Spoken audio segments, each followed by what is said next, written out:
बारामतीतील गोविंद बागेत आज पुन्हा पवार कुटुंबीय एकत्र येणार आहेत। पवार कुटुंबीय एकत्र येत पाडवा साजरा करणार आहेत। पवार कुटुंबियांना भेटण्यासाठी गोविंद बागेत कार्यकर्त्यांनी गर्दी केली आहे। राष्ट्रवादीतील फुटीनंतर गोविंद बागेत होणाऱ्या पवार कुटुंबियांच्या पाडव्याच्या कार्यक्रमाला अजित पवार गैरहजर असल्याचं पाहायला मिळालं। अजित पवार बारामतीतच असतानाही त्यांनी कार्यक्रमाला जाणं मात्र टाळलं आहे। मुख्यमंत्री सहाय्यता निधीतील पैसे आमदार खासदारांच्या घरी पाठवले जातात असा आरोप संजय राऊतांनी केलाय। सरकार टिकवण्यासाठी खोक्यांनी पैसे पाठवले जात आहेत असा आरोपही त्यांनी केलाय। अजित पवार, प्रताप सरनाईक, भावना गवळी यांच्याबाबत आशिष शेलार का बोलत नाहीत असा सवाल संजय राऊतांनी केलाय। भाजपनं आमच्याकडील कचरा डम्पिंग ग्राउंडमध्ये घेतला असा टोलाही त्यांनी लगावला। राज्याचे हिवाळी अधिवेशन 7 डिसेंबरपासून सुरू होणार आहे। अजित पवार याच्यासाठी नागपुरात रवी भवन शेजारी शासकीय बंगला शोधण्यात आलाय। बंगल्याची डागडुजी, देखभाल आणि दुरुस्तीचं काम सुरू करण्यात आलं असून विजयगड असे या बंगल्याला नाव देण्यात आलंय।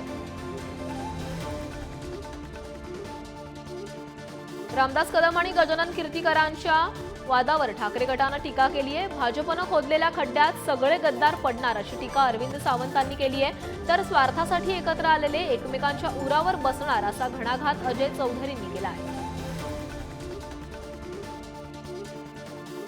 एकमेकांचे कट्टर विरोधक असलेले निलेश राणे आणि मंत्री उदय सामंत यांचा फोटो असलेला पोस्टर सिंधुदुर्ग जिल्ह्यात लावण्यात आलाय। या बॅनरची जिल्हाभरात सर्वत्र चर्चा सुरू असून हा राजकीय मैत्रीचा नवा अध्याय आहे का अशा चर्चा सुरू झाल्या।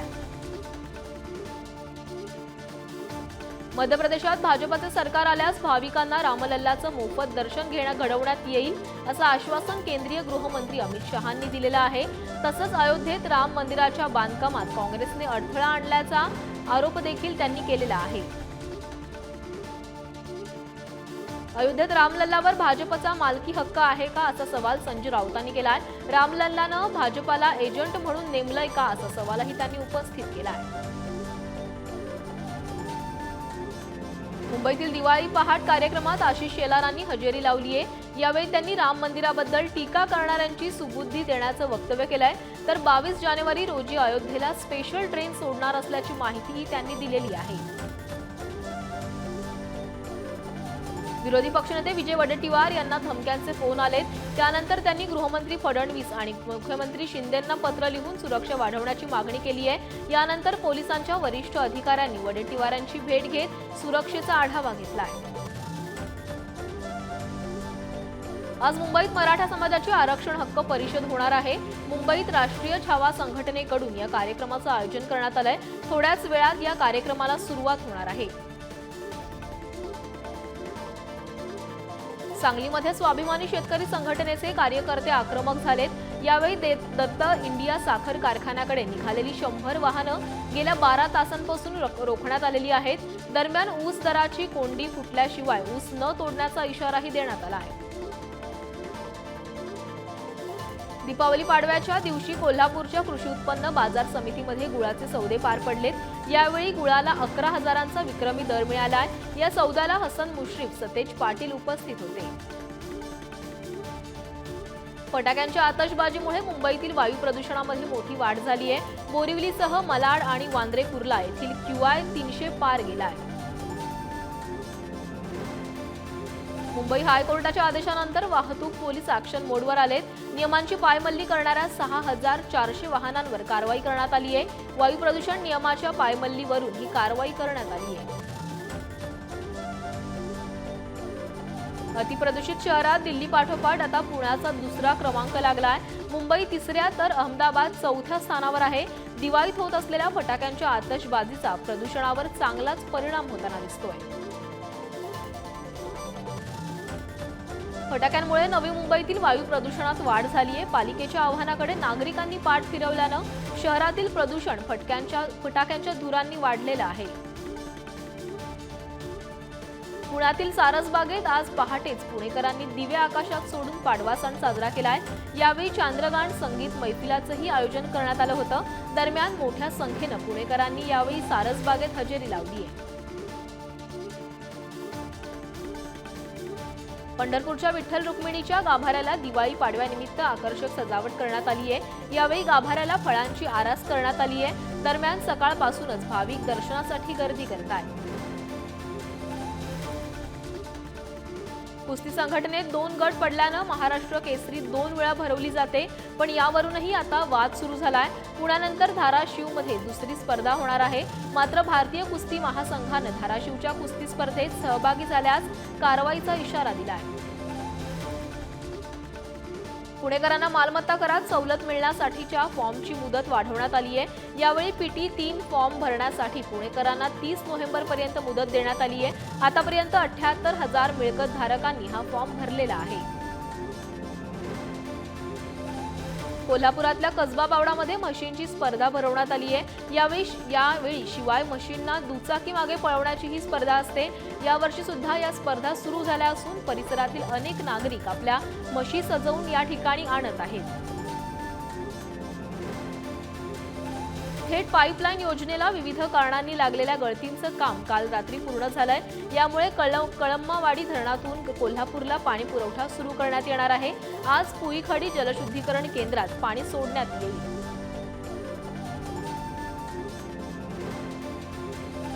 ऐन थंडीत मुंबई आणि कोकणात पावसाचा इशारा हवामान विभागानं वर्तवला आहे। पुढील 24 तासात मेघगर्जनेसह जोरदार पाऊस बरसण्याचा अंदाज व्यक्त करण्यात आला आहे।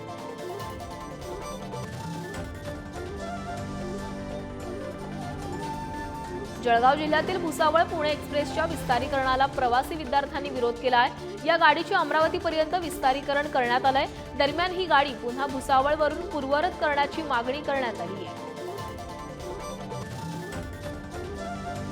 अमरावतीच्या धामणगाव रेल्वे तालुक्यातील समृद्धी महामार्गाच्या कामगारांनी कामबंद आंदोलन पुकारलंय।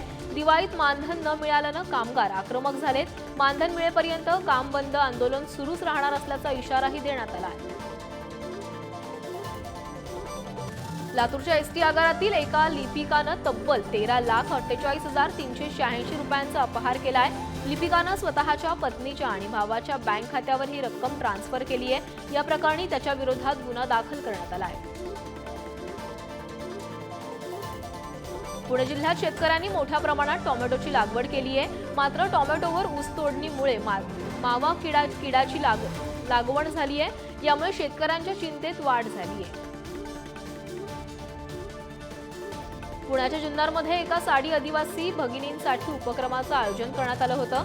यावेळी दुर्गम भागातील महिलांना साडी आणि दिवाळीचं साहित्य वाटप करण्यात आलं। दरम्यान मोठ्या संख्येनं महिलांनी यात सहभाग नोंदवला आहे।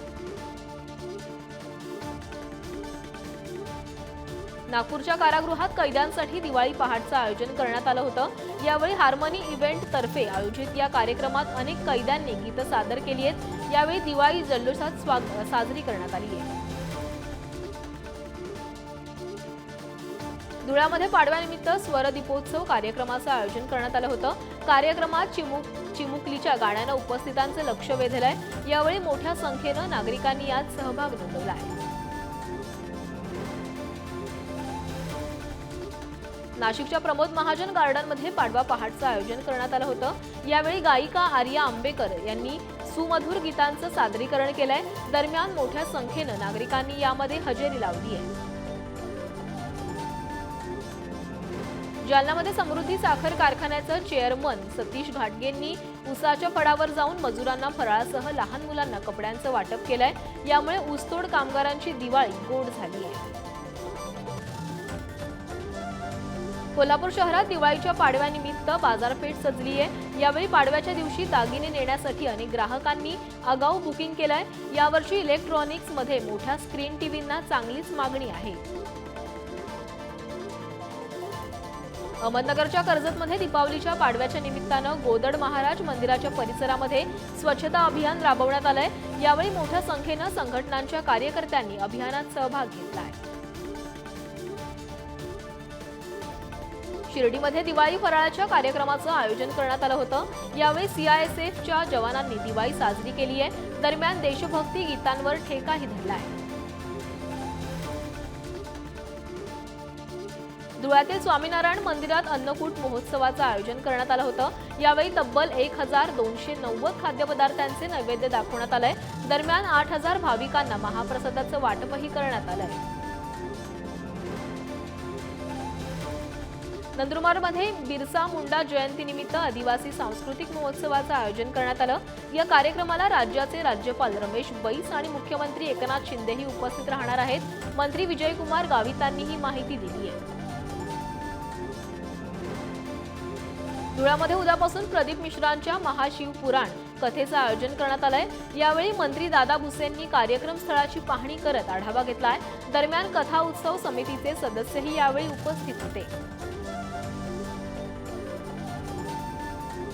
कथावाचक प्रदीप मिश्रा यांच्या विरुद्ध जादूटोणा विरोधी कायद्याअंतर्गत गुन्हा दाखल करण्याची मागणी करण्यात आली आहे। अंधश्रद्धा निर्मूलन समितीनं पोलीस अधीक्षकांकडे ही मागणी केली आहे। त्यांच्यावर संविधान आणि राष्ट्रीय प्रतीकांचा अपमान केल्याचा आरोपही करण्यात आला आहे।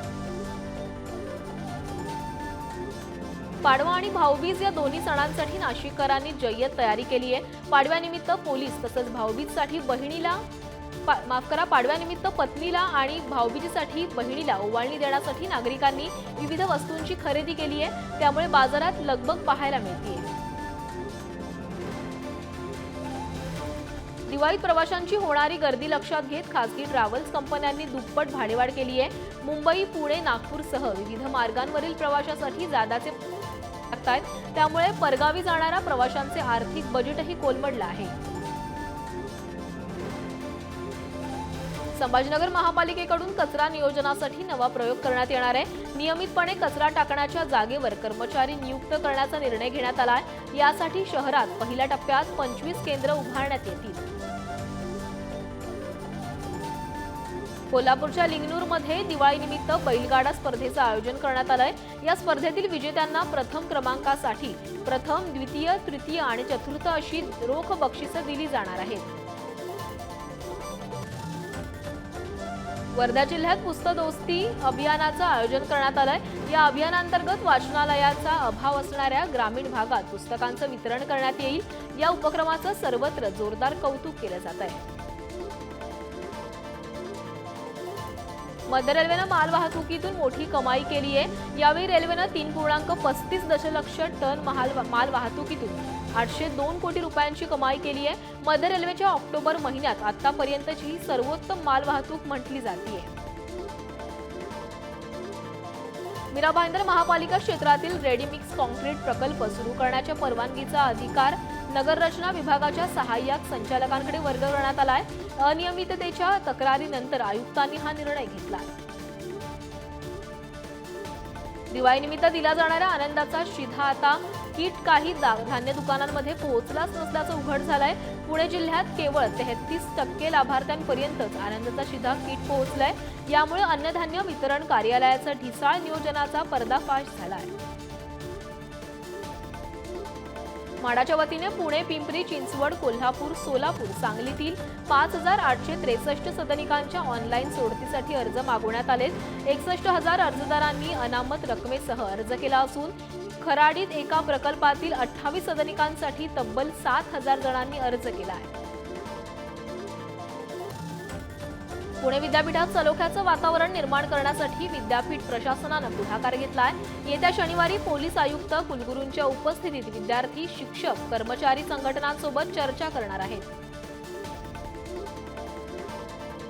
पुणे महापालिकेकडून शहरातील 3 प्रमुख तलावांतील गाळ काढण्यात येणार आहे। यामुळे तलावांची साठवण क्षमता 20% वाढणार आहे। कात्रज तलाव, जांभुळवाडी तलाव आणि पाषाण तलावाचा यात समावेश आहे। खडकवासला धरण ते पुरसुंगी या दरम्यान कालव्याच्या जागेचं महापालिकेकडून सर्वेक्षण सुरू करण्यात आलंय।